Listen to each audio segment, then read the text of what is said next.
அன்புள்ள தேவன் எப்படி மனிதர்கள் மேல் கோபப்பட முடியும் என்று நாம் அடிக்கடி யோசிப்பதுண்டு.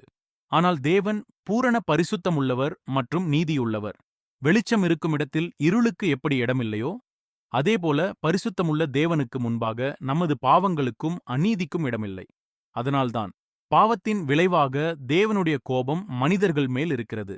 ஆனால் தேவன் நம்மை அழிவின் பிடியில் அப்படியே கைவிடவில்லை. நம்மை அந்த தண்டனையிலிருந்து காப்பாற்ற தம்முடைய ஒரே குமாரனாகிய இயேசு கிறிஸ்துவை இந்த உலகத்திற்கு அனுப்பினார். கல்வாரி சிலுவையில் இயேசு நமக்கான தேவ கோபத்தை தன்மேல் சுமந்து தம்முடைய ஜீவனை நமக்காக பலியாக கொடுத்தார்.